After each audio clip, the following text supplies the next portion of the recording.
Students, today we are going to discuss about the semiconductor electronics. In semiconductor electronics, we need to cover about the vacuum tubes and semiconductor diodes, thereafter p-n junction diode and p-n junction diode and its applications, and diode as a rectifies and how it is used in construction of the Zener diode. How is the Zener diode act as a voltage regulator, and these all things will go to discuss, and even transistor, and thereafter will go for logic gates in this semiconductor electronics. And let me discuss with examples and concept. Here we have first one, the valency impurity element for making n-type semiconductor is. So look at that, n-type semiconductor is made with pentavalent impurities. Whenever pentavalent impurity is added to the pure form of semiconductors, which are called n-type intrinsic semiconductors, like pentavalent impurities such as phosphorus, arsenic, antimony, bismuth. So these are what pentavalent impurities, and these elements, when they are doped with the germanium or silicon, then we'll get these n-type semiconductors. So that we have what option will we get? 5. Second option. In intrinsic semiconductor, conductivity is low, is it? Because as the conductivity is low in intrinsic semiconductor, so that to improve the conductivity of the intrinsic semiconductor, we add the impurities. Those are called extrinsic semiconductors. That extrinsic semiconductor to make the conductivity is large, so that conductivity of intrinsic semiconductor is low. Band gap of insulator is of the order of, what would be the band gap of the insulator?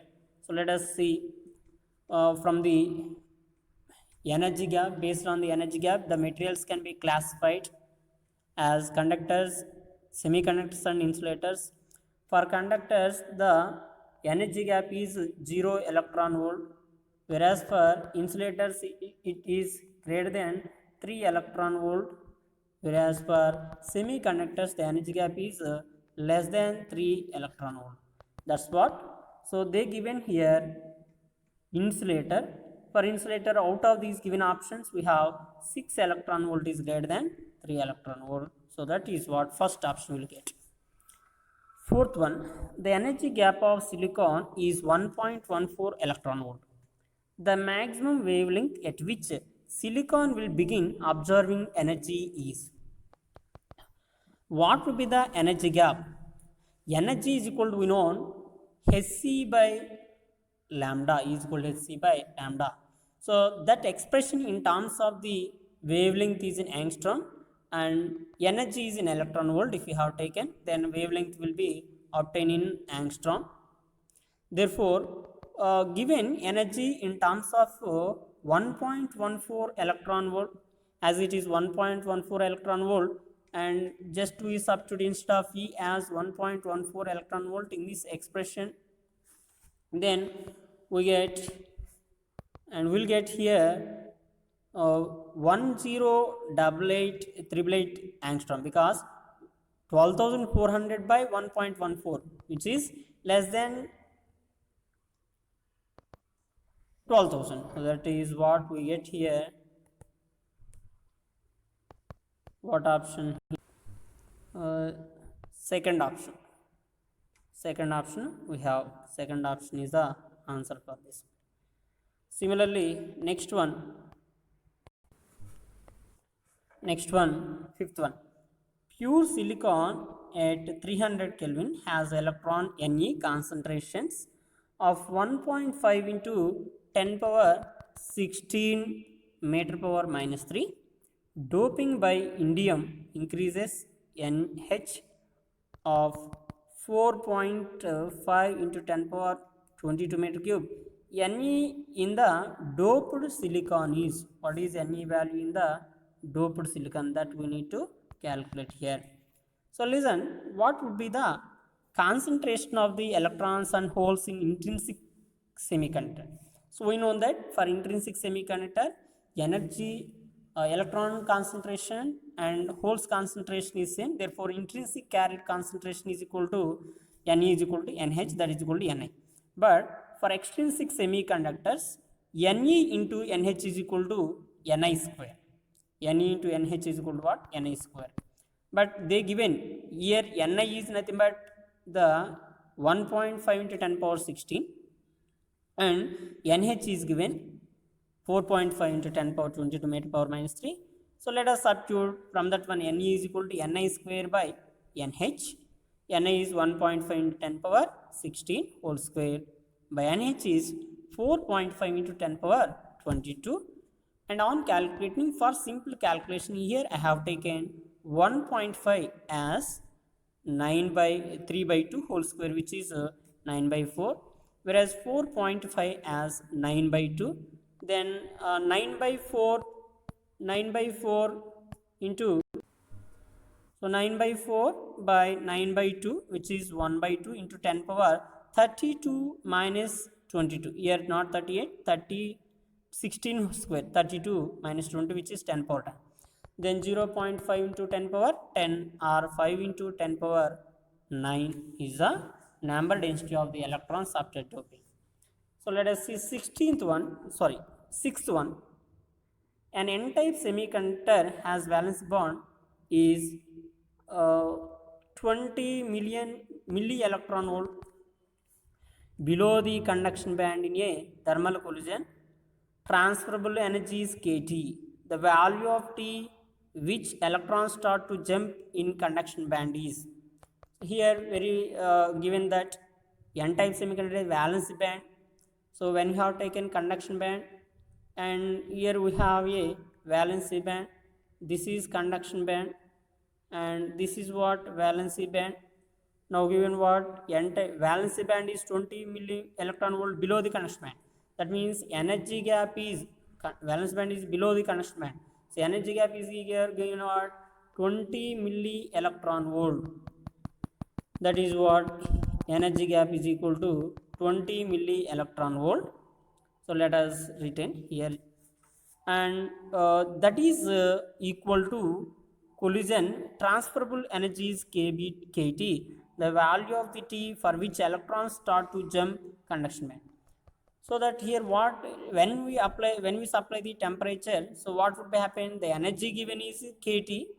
Whenever the supplied energy is equal to the energy gap, then only these electrons in the valence band can jump to the conduction band. That's what we have taken, energy gap is equal to kT, and then K value is 1.38 in 10 power minus 23, whereas in, that is for joule for Kelvin. But if you have taken in electron volt for calorie, 8.6 into 10 power minus 5, because energy gap is given in electron volt, so that we are taking that Boltzmann's constant K also in terms of electron volt for Kelvin.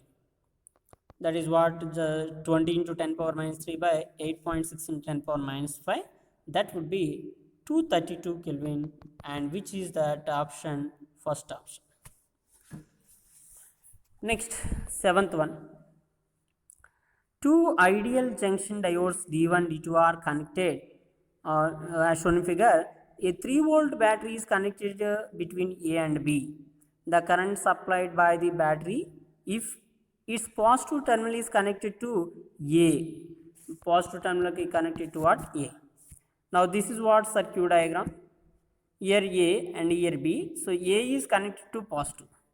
So when A is connected to positive, we can get here, this diode is in forward bias because P type is at high potential and N type is at low potential. Therefore this diode is in forward bias, whereas, and this diode here, it is in reverse bias because N type is at low potential, whereas P type is at low potential, N type is at high potential, then this diode is in reverse bias. So that what would happen, in reverse bias the diode does not conduct, therefore the current does not flow through this diode, therefore current flows through only this resistor. Then what we have, I is equal to, that means the total resistance of the network is only this one because current flows through this only. Then I is equal, but battery supplied voltage is what, 3 volt, and current is resistance is 10 volt, voltage is 3 volt. Then I is equal to what, you know from Ohm's law, V by R, V is 3 by 10, that is equal to what, 0.3 ampere. 0.3 ampere is the answer for this one. So that here what is the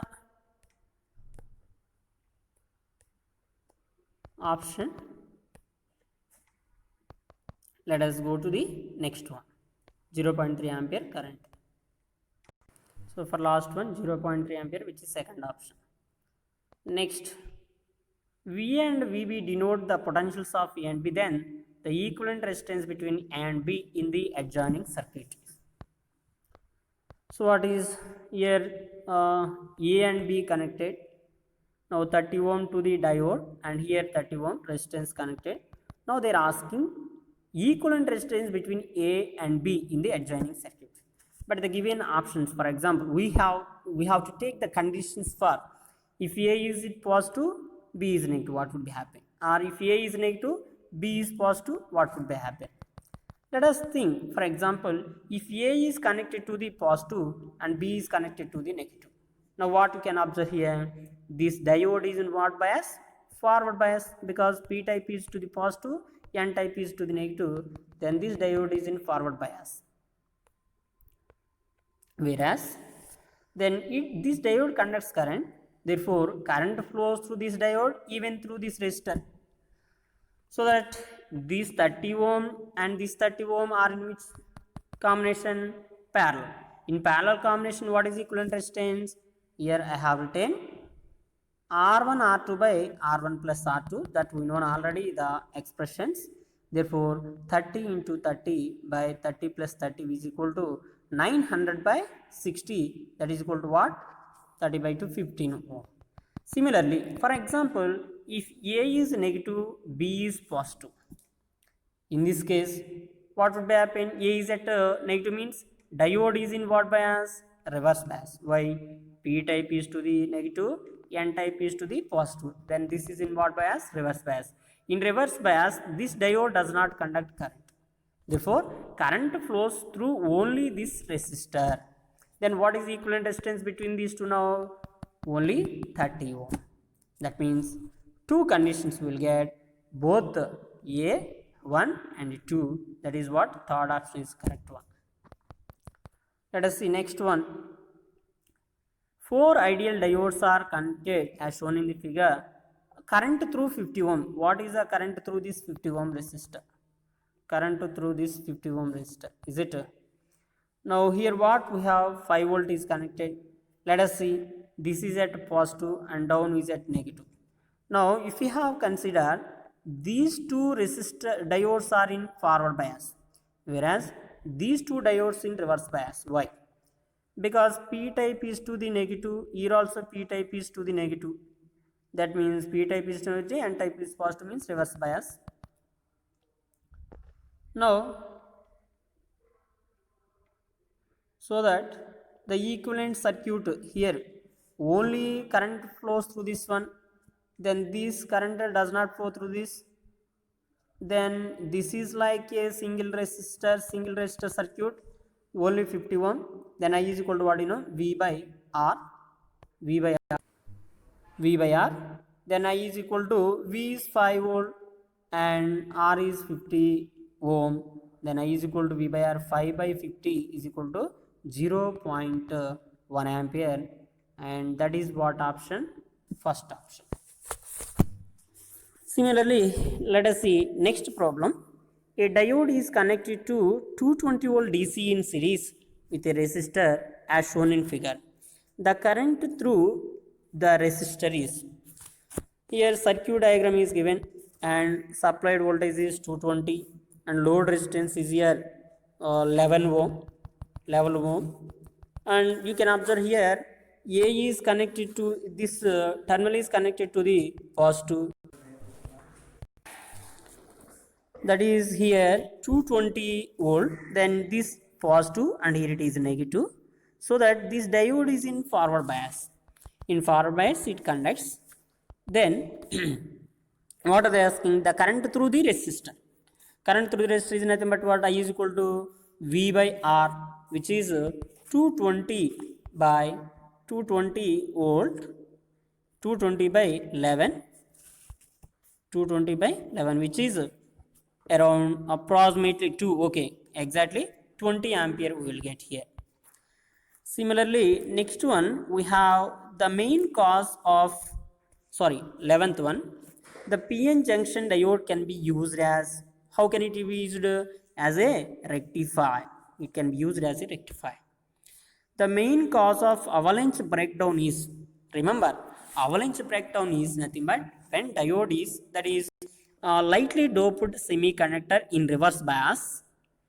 There the electrons and holes will be recombined, and whereas however the collision will be takes place, and because of the collisions those will be ionized, then the correct option is here what? Collision by the ionization. Collisions by the ionization. Next one, in V1 is to V2. Here V1 is greater than V2. Resistance offered by the diode in forward bias, then current through the diode is. So here we need to find the current through this diode. For that you can see that V1 and V2 are in forward, which is voltages are given. So let us take the situation. So V1 is at high potential, V2 at this space, PTP is at high potential, N type is at low potential, then this diode is in forward bias so that it conduct current. But here V1 is greater than V2, but remember I is equal to, just if you have used, this is grounded means here 0 electron volt, here also it is 0 electron volt, then V1 is at high potential, that means when you apply the Kirchhoff rule, here negative V1 plus V2, V1 here also plus V1, V1 plus V2 by total resistance of this diode and this one internal resistance. Therefore I is equal to V1 plus V2 by capital R plus small r. Next one, so here in the figure shown, the potential drop across series resistor is, you need to find the potential drop across this series resistor 2 ohm. For that just you can see 120 volt, here Zener diode voltage drop here 90 volt, okay, but this 20 ohm and Zener diode, which is nothing but this is load resistor, both are in parallel combination. In parallel combination potential difference is remains constant, but they ask to find the potential difference across series resistor only. So that is what, this entire potential difference is 90 volt, but total applied is what? 120. Then whatever may be with the remaining 30 volt will be appears here. Therefore potential drop across this 2 kilo ohm is nothing but what? 30 volt. Then the option is what we have? First option. Next, when a junction diode is reverse bias, the current called drift current is due to, so what is drift current? Is due to minority charge carriers, which we call minority charge carrier injection. In reverse bias, drift current is due to the minority charge carrier injection. That is what we have here, minority charge carrier injection. So that is what we have, second option. The current flow in a Zener diode is mainly due to what? So direct rupture of the covalent bonds. Because of that we have current, saturation current, which is enormously increase that current when these all covalent bonds will be broken. So third option. There is sudden increase in current in Zener diode, that is what? Due to rupture of bonds, that what we have seen previous. In a Zener regulator power supply of a Zener diode, VZ is equal to 6 volt. Used regulation, the load current is to be 4 milliampere. The unregulated voltage is 10 volt. Then you need to find the value of the series resistor. So here we have shown 10 volt. Here Zener voltage is 6 volt. Now you can see current through this load resistor is 4 milliampere. Remember, the GNR current must be greater than that of the, very much larger than that of the current through this load resistor. Therefore, and it is around 5 times of the current through the load resistor. Therefore, IZ is equal to 5I1. Then, so current across GNR diode is what? 5 times of that current through the load resistor. Then 5 into 4, 20 milliampere. And the total current is equal to, then what you get? I is equal to IL plus IZ, which is 24 milliampere. Now potential difference across series resistor we need to calculate, and current through that one is what? 24 milliampere. Then series resistor is equal to, we need to calculate series resistor, and we know already the potential difference 4 volt. Here 6 volt means here 4 volt. Then potential drop is here what? 4 volt. Therefore RS is equal to what? VR. Then R is equal to 4 by 20 into 10 power minus 3, because 24 milliampere. 4 by 24, 1 by 6. Then 1000 by 6 is the 167, which is greater than 100 ohm. Let us see next one. Here 19th one. Which is the correct diagram of a half-wave rectifier? Half-wave rectifier, so only we have one diode, and this is capacitor or inductor connected at a load. Therefore, fourth one gives the correct option. That is 20. In transistor, the emitter current is, remember, the emitter current is equal to base current plus collector current. That means emitter current is slightly greater than that of the collector current. Base current is very, very less. Then first option. For a transistor, the value of alpha is 0.9, its beta value. Remember? So what do you mean by the alpha? Alpha is the current amplification factor in common base configuration, where beta is the current amplification factor in common emitter configuration. Then the relation between alpha and beta is nothing but beta is equal to alpha by 1 minus alpha. Then alpha is given 0.9, 0.9 by 1 by 0.9, that is equal to 0.9 by 0.9, which is 9. So let us see next one.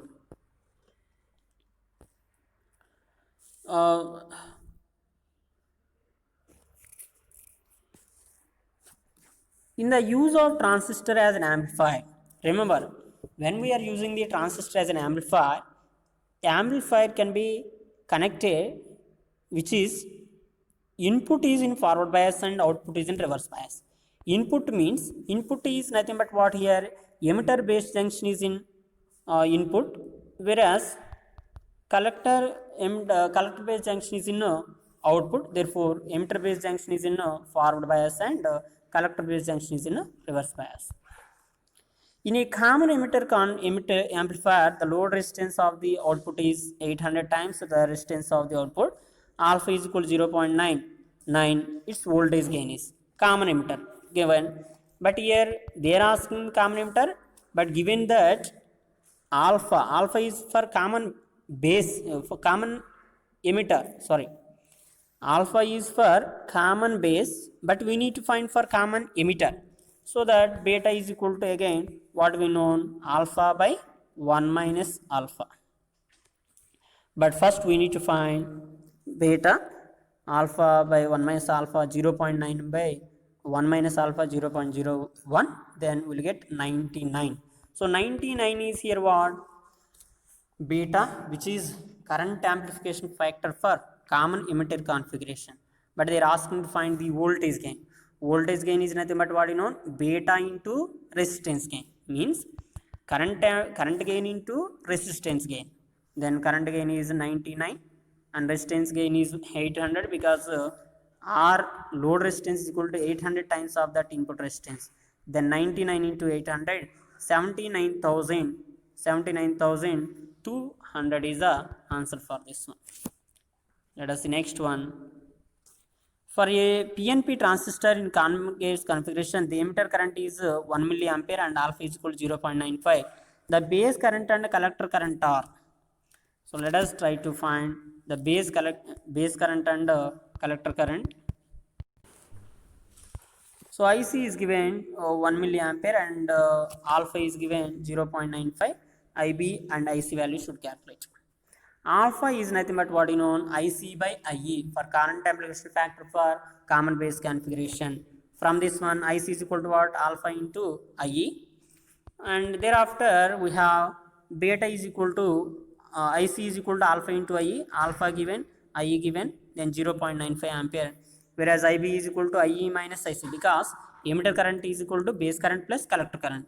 Then IB is equal to what? IE minus IC, 0.05 milliampere is a options. Therefore, second options will be the answer for this one.